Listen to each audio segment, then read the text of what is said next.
अस्सलाम वालेकुम वरहमतुल्लाहि वबरकातुहू। कैसे हैं आप लोग? उम्मीद करती हूँ आप लोग खैरियत आफियत से होंगे। आज हम जिस वीडियो पे रिएक्ट करने जा रहे हैं वो वीडियो है इसराइल की तरफ से, यानी कि कातिल की तरफ से आई है ये वीडियो। तो इसराइली मीडिया के मुताबिक, एक सेकेंड कैमरा, हाँ जी, इसराइली मीडिया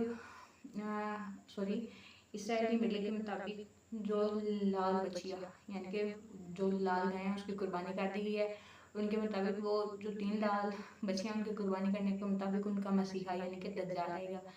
तो वो उसके बाद वो शाम पे यानी कि अभी हमलावर हैं, अभी उनकी जंग चल रही है शाम के साथ।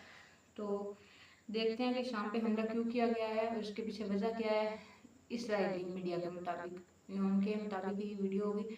तो काइंडली हमारे चैनल को सब्सक्राइब, लाइक और कमेंट ज़रूर कीजिएगा। अपनी कीमती राय का इजहार करें। आपको अगर ये वीडियो पसंद नहीं आई, मतलब अगर आपको कोई और वीडियो पे रिएक्शन चाहिए तो हमें बताएं, हम उस पर रिएक्शन करेंगे। अभी हम इस पर रिएक्शन स्टार्ट करते हैं, उससे पहले लाजमी सब्सक्राइब कर दें। Thank you so much. Start करते हैं रिएक्शन।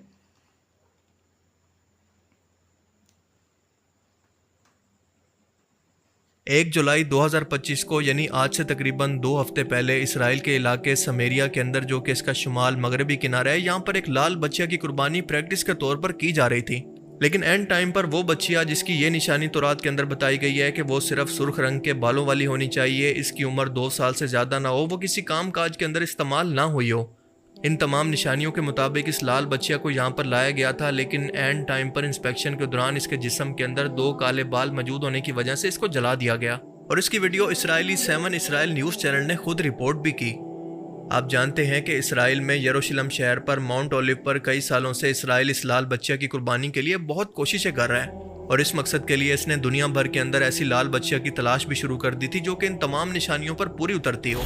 और आखिरकार अमेरिकी रियासत टेक्सास के अंदर 5 लाल बच्चिया को सितंबर 2022 के अंदर ढूंढकर यहाँ पर मंगवाया गया और इनको इंस्पेक्शन के अंदर रखा गया जब तक कि वो 2 साल की ना हो जाएं। और अगर ये प्रैक्टिस करने के बाद ये सब कुछ कामयाबी से हो जाता है तो हतमी कुर्बानी के लिए पहले एक लाल बच्चिया को माउंट ओलिव पर मस्जिद अक्सा के सामने और इसके बाद मस्जिद उल अक्सा के कंपाउंड के अंदर ये कुर्बानी की जाएगी, जहाँ पर हैकल सुलेमानी को बनाना है, जहाँ पर यहूदी कौम के मुताबिक इनका हैकल सुलेमानी मौजूद था। और इस कुर्बानी के बाद वो मस्जिद अक्सा को शहीद करके तीसरी मरतबा हैकल सुलेमानी बनाने की शुरुआत करेंगे। That very soon we will all see the building of the third temple in Jerusalem. The table of showbread is ready. The menorah is ready. All of the golden pieces are ready. The third temple is ready. Our job to bring and to build the third temple. They're also planning to slaughter 5 red cows. That paves the way for the building of the third temple. और इसी के बाद greater Israel की भी शुरुआत होगी और greater Israel के बाद इनका मसीहा दज्जाल दुनिया के अंदर जाहिर होगा और इसी मसाया की क़यादत के अंदर वो दुनिया पर हुक्मरानी हासिल करेंगे, वो हुक्मरानी जो कि इनको हज़रत सुलेमान अलैहिस्सलाम के दौर के अंदर हासिल हुई थी, यानी पूरी दुनिया पर हुकूमत। और आपको बताता चलूं कि इस मकसद के लिए बाकायदा एक इदारा द टेम्पल एसोसिएशन काम कर रहा है जो कि दुनिया के बड़े बड़े रबई पर मुश्तमिल है। और ये तमाम मामलात, यानी बच्चिया की निगरानी करना हो, हैकल सुलेमानी का नक्शा बनाना हो, इसके लिए लॉबिंग करना हो, ये तमाम मामलात यही इदारा देखता है। इनके मुताबिक तौरात की नंबर्स की किताब के मुताबिक अल्लाह ताला ने इनको हुक्म दिया कि एक मुकम्मल मादा गाय को कुर्बान किया जाए जिस पर कभी भी कोई बोझ ना डाला गया हो। और ये कुर्बानी नहीं बल्कि बलि होनी चाहिए, क्योंकि इसको आग के अंदर जलाया जाए और इसकी राख को हैकल के अंदर दाखिल होने से पहले पानी के अंदर डालकर इस पानी को पाक होने के लिए इस्तेमाल किया जाए। और ये काम बहुत ही हाई लेवल के यहूदी आलिम या फिर रबई कर सकते हैं। मुसलमानों के लिए कुरान और हदीस के अंदर बराह रास्त तौर पर रेड आइफर की कुर्बानी का जिक्र नहीं है, लेकिन सूरह अल बकरा की आयत 67 के अंदर बनी इसराइल और गाय की कुर्बानी का वाक़या मौजूद है, जिसमें अल्लाह ताला मूसा अलैहिस्सलाम से एक खास किस्म की गाय की कुर्बानी का मुतालबा करते हैं, जिसकी निशानियां वही बयान की जाती हैं जो कि ये यहूदी आलिम बयान करते हैं। और इसी वजह से मुफस्सिरीन के मुताबिक ये वाक़या इसी कुर्बानी के पस मंज़र से बहुत मिलता जुलता है। अब सूरत हाल ये है कि टेक्सास से लाई गई 5 बच्चियां में से 2 तो इसी तरह से रिजेक्ट हो चुकी हैं और 3 को इसराइल के नेगेव डेजर्ट के अंदर एक खुफिया मकाम पर रखा गया है ताकि इनकी इंस्पेक्शन हो सके, बेहतर तौर पर इनकी हिफाजत और इनकी निगरानी की जा सके। और हाल ही में प्रैक्टिस के लिए बलि के तौर पर जिस बच्चिया को जलाया गया वो दरअसल इन्हीं में से एक रिजेक्टेड बच्चिया थी, यानी दूसरे नंबर वाली। और ख़ास तौर पर इस टाइम के अंदर ये रिहर्सल करने का मकसद ये है कि इसराइल को लगता है कि इस वक्त सबसे ज़्यादा साजगार वक्त है और मौका है क्योंकि कोई भी मुस्लिम मुल्क आपस के अंदर मुत्तहिद नहीं है, सबको अपनी अपनी फिक्र है, अपने इक़्तिदार जाने का खौफ है और इनकी इतनी हैसियत नहीं है कि इसराइल और अमेरिका के सामने खड़े हो सकें। आप ज़रा ग्रेटर इसराइल के नक्शे को देखें तो आपको अंदाज़ा होगा कि इराक के अंदर जहाँ पर खाना जंगी करवाकर इसकी ताकत को तोड़ दिया गया है, तो आज यहाँ पर एक पॉलिटिकल मरकज़ी हुकूमत तो मौजूद है, लेकिन साथ साथ कुर्द हुकूमत और प्रॉक्सीज का भी कंट्रोल है। और इराक जो कि अरब दुनिया की एक ताकतवर फौजी तेल से माला माल और मुत्तहिद कौम थी, इसकी तबाही की वजह से मिडिल ईस्ट के अंदर ताकत का तवाज़ुन बिगड़ गया और आज भी यहाँ पर शिया सुन्नी फसादात को जानबूझकर हवा दी जा रही है मुसाद और CIA के जरिए। और इसराइल की तरफ से अल-अक्सा पर हालिया हमले या फिर पाबंदियां भी इसी वजह से की जा रही हैं। और इसके अलावा आपने खबरों में सुना होगा कि टेम्पल माउंट पर अभी अभी यहूदियों को इबादत करने की इजाज़त भी दी गई है और वो भी इनके फौजियों की निगरानी के अंदर। अब इसके बाद शाम की तरफ देखें तो यहाँ पर इसकी हुकूमत का तख्ता उलट दिया गया है, यहाँ पर अपनी कठपुतली हुकूमत बिठा दी गई है और इसकी गोलान हाइट्स पर तो पहले से इसराइल का कब्जा है। फिर लीबिया को देखें तो मुअम्मर कद्दाफी को खाना जंगी करवा कर मरवा दिया गया, तो आज लीबिया भी तबाह हो चुका है। जबकि सऊदी अरेबिया को इस्लामी ताकत से हटाने के लिए और पूरी दुनिया के मुसलमानों को इससे मुतनफ़र करने के लिए यहाँ पर म्यूजिकल कॉन्सर्ट और वेस्टर्न कल्चर को अमेरिका के दबाव की वजह से बढ़ाया जा रहा है। इब्राहिम अकॉर्ड्स के बाद सऊदी अरेबिया पर दबाव बढ़ रहा है कि वो इसराइल को तस्लीम करे, जिसकी मिसाल आप देख सकते हैं कि हालिया ट्रंप के सऊदी दौरे के दौरान ट्रंप ने यह कहा कि अगर मोहम्मद बिन सलमान इसराइल को तस्लीम कर लेता है तो ये मेरे लिए बहुत ऑनर की बात होगी। और आगे से मोहम्मद बिन सलमान बस मुस्कुराकर खामोश हो गया। और इसके अलावा सऊदी अरेबिया को यमन जंग के अंदर घसीट कर और खशोगी जैसे मामलात के अंदर फंसाकर आलमी सतह पर सऊदीया की साख को भी मुतासिर किया जा रहा है। अब कुल मिलाकर सऊदी अरेबिया की सूरत हाल ये है कि ये अपने मामलात के अंदर उलझा हुआ है और उसके अलावा हम जानते हैं कि सियासी और अस्करी तौर पर भी अमेरिका और बाकी मुल्कों पर डिपेंडेंट है। अब उर्दन की तरफ आएँ तो फ़लस्तीनी पनाह गुज़ीनों के बोझ की वजह से उर्दन इक्तसादी तौर पर कमज़ोर हो चुका है और आज इसराइल का सबसे बड़ा इत्तेहादी है।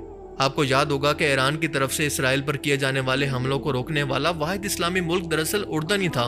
और मौजूदा मिस्र की बात करें तो आप सभी लोग जानते हैं कि पॉलिटिकल तौर पर या फिर इकोनॉमिकल तौर पर ये इतना कमज़ोर हो चुका है कि इसराइल और अमेरिका का सामना कभी नहीं कर सकता। और इस तमाम सूरत हाल को देख कर इसराइल का ग्रेटर इसराइल के लिए नारा यानी फ्रॉम द नाइल यानी मिस्र से लेकर यूफ्रेटिस या इराक के दरिया फरात तक तमाम का तमाम इलाका हमारे कंट्रोल में होगा। यानी मिस्र, उर्दन, सऊदी अरेबिया, शाम, इराक, हत्ता के मदीना तक के इलाके ग्रेटर इसराइल के नक्शे के अंदर शामिल होते हैं। और इस वक्त इसराइल के मुताबिक इनके लिए हालात बिल्कुल परफेक्ट हैं और इसीलिए ये तैयारियां इतनी तेज़ी से हो रही हैं। अब ईरान क्योंकि इस नक्शे के अंदर शामिल नहीं है तो इसराइल को इसकी कोई फिक्र नहीं, बस ये फिक्र है कि ये अपनी प्रॉक्सीज के जरिए इसको परेशान ना करे।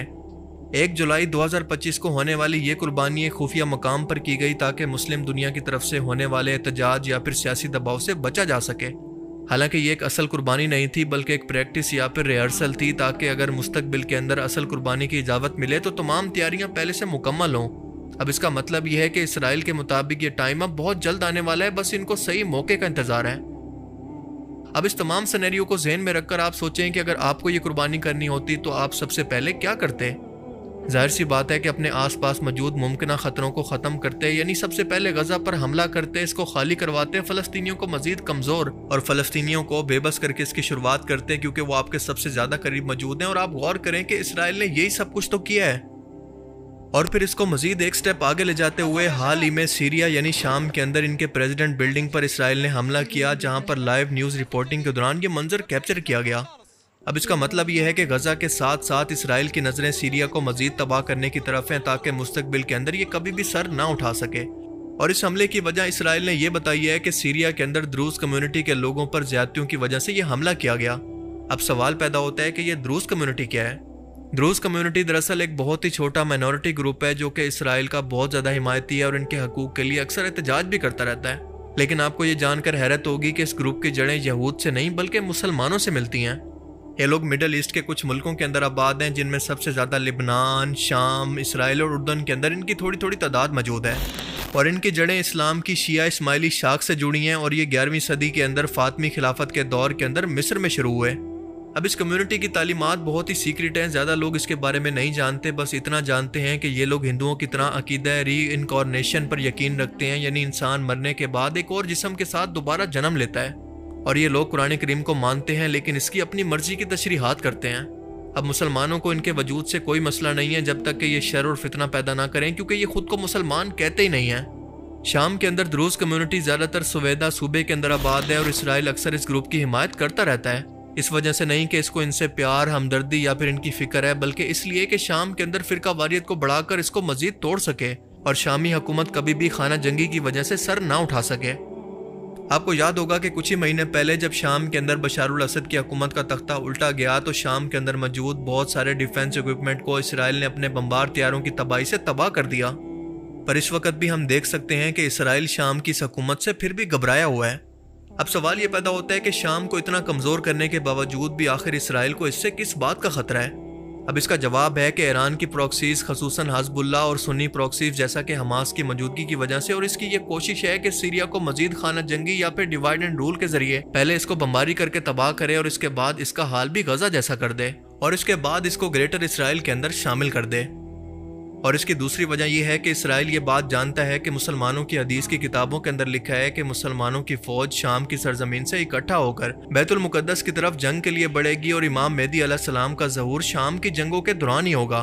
हज़रत ईसा अलैहिस्सलाम का नज़ूल दमिश्क यानी शाम की जामिया मस्जिद के सफ़ेद मीनार के करीब होगा और इनके मसीहा दज्जाल को भी हज़रत ईसा अलैहिस्सलाम शाम के अंदर लूत के मकाम पर कत्ल करेंगे। सही हदीस के अंदर आता है कि जब शाम वाले बिगड़ जाएं तो तुम में कोई भलाई बाकी नहीं रहेगी, यानी शाम की तबाही का मतलब पूरी मुस्लिम दुनिया की तबाही होगा। कोई भी मुस्लिम मुल्क सही सलामत अपने पैरों पर खड़ा नहीं हो पाएगा। और इसके बाद फरमाया कि मेरी उम्मत का एक गिरोह हमेशा हक पर कायम रहेगा, कोई भी इसको नुकसान नहीं पहुंचा सकेगा यहाँ तक कि क़यामत कायम हो जाएगी, यानी इमाम मेहदी अलैहिस्सलाम का गिरोह। मुस्तदरिल हाकिम के अंदर हज़रत अली से रिवायत है कि जब तुम शाम को, सीरिया को तबाह होते देखो तो समझ लो कि फितना करीब है। और दोस्तों, अगर इन तमाम हालात का जायज़ा लें तो लाल बच्चा की कुर्बानी करने के अंदर तेज़ी आना और शाम की तबाही का आगाज़ इसी आखिरी ज़माना की तरफ इशारा कर रहा है और हमें बता रहा है कि मुसलमानों पर एक बहुत ही मुश्किल वक्त, एक आजमाइश आने वाली है, लेकिन बहुत ही जल्दी आजमाइश ख़त्म भी हो जाएगी और हज़रत ईसा अलैहिस्सलाम की क़यादत के अंदर पूरी दुनिया पर मुसलमानों की खिलाफत कायम हो जाएगी और इसके बाद क़यामत की बड़ी निशानियों का आगाज़ होगा।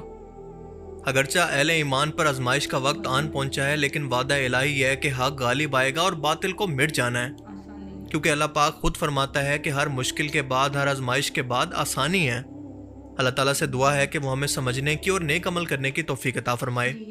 आमीन। जैसे कि बताया गया कि वो शाम को क्यों खाना जंगी के एक तरफ लेके जा रहे हैं ताकि वो ग्रेटर इसराइल में शामिल कर सके, लेकिन हमारे मुस्लिम हदीस में हमें भी हिंट दिए गए हैं कि जब शाम तबाह बर्बाद हो रहा हो तो आप लोग गफलत की नींद ना सो, बल्कि तैयार हो जाओ कि आप लोगों के ऊपर खतरा मंडरा रहा है। लेकिन खुशखबरी भी है साथ में कि हज़रत इमाम मेहदी का नज़ूल होगा और सबको शिकस्त मिलेगी। लेकिन मुझे एक बात की समझ नहीं थी, सब तकरीबन अच्छे हंसे मुस्लिम ममालिक इकट्ठे हैं नक्शे में, लेकिन वो इसराइल के खिलाफ कुछ नहीं कर रहे, क्योंकि हम पैसे की भूख पड़ गई है मुसलमानों में। अपनी तालीमात को भूल के पैसे के पीछे लग गए हैं, अपनी तालीमात को भूल के दौलत की अयाशियों के पीछे लग गए हैं। सऊदी की मिसाल ले लें,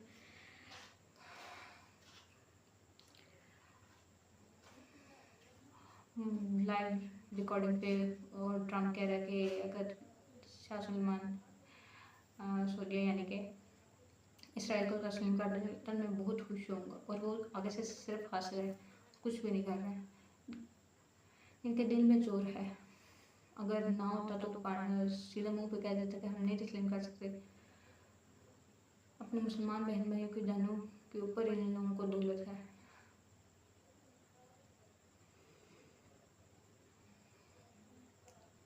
दुआ करें, सब महफूज रहें, फ़लस्तीन के लिए दुआ करें, जिस जंग हो रही है सब महफूज रहे। अल्लाह पाक हम सबको हिदायत दे। नेक्स्ट वीडियो में हम आपसे मिलते हैं, उससे पहले हमारे चैनल को लाइक, सब्सक्राइब और कमेंट लाजमी कीजिएगा। अगर आप लोगों ने अभी तक सब्सक्राइब नहीं किया तो काइंडली सब्सक्राइब कर दें। नेक्स्ट वीडियो में मिलते हैं। अल्लाह निगहबान। Goodbye.